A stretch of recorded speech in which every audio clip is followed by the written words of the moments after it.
Alors là, on va parer un jambon. La première chose à faire, souvent la couenne est un peu dure parce qu'elle a séché, donc on va le recouvrir avec un linge humide quelques heures. Moi en général, ce que je fais, c'est que je le fais un soir et ça me permet le lendemain matin de préparer mon jambon. Donc là, le jambon a passé la nuit avec son linge humide, le linge a un peu séché. Maintenant, je l'enlève. Ma couenne s'est un peu radoucie.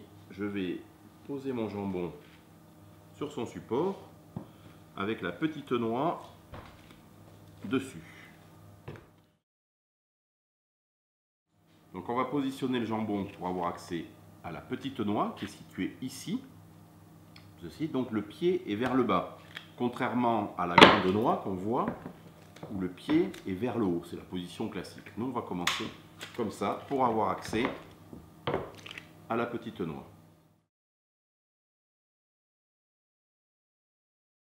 On va commencer par la première opération, c'est faire ce qu'on appelle la collerette. Donc, comme la couenne a été attendrie, ça se fait assez facilement.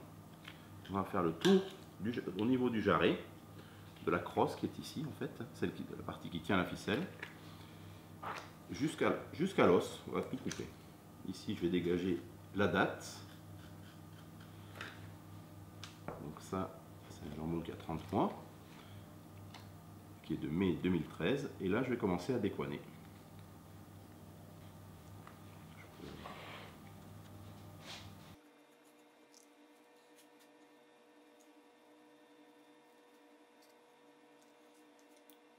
En suivant, on va enlever la partie grasse qui est dessus.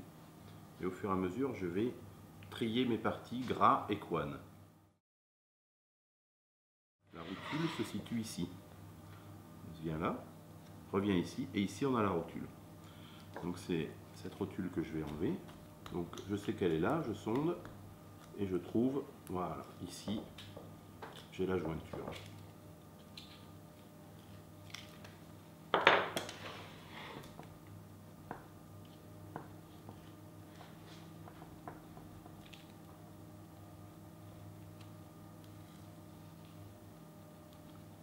Voilà, donc ma rotule est enlevée. Je pars ici le dessus.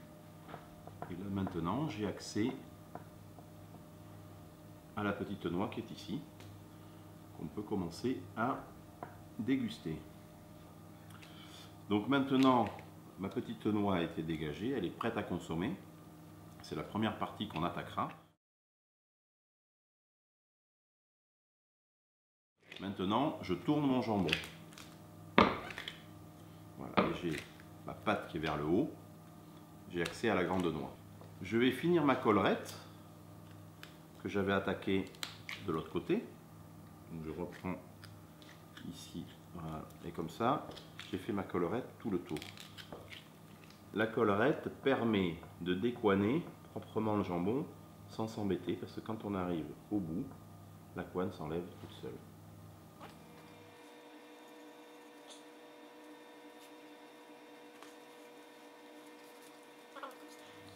Là, on dégraisse.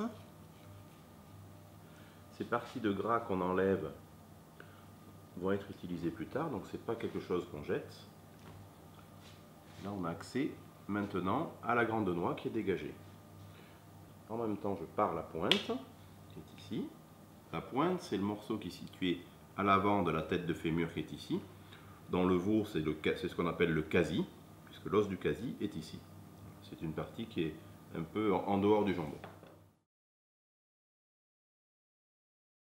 Là, mon jambon est décoiné, paré. Il reste juste une petite chose à faire, c'est enlever l'os du quasi.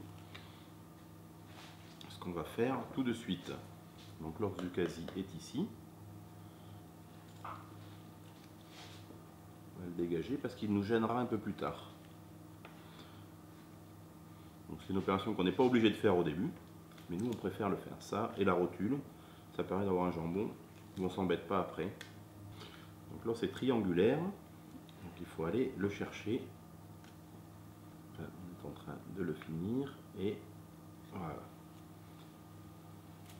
Donc là on accède au cœur du jambon. Et voilà, et maintenant notre jambon est prêt à être dégusté.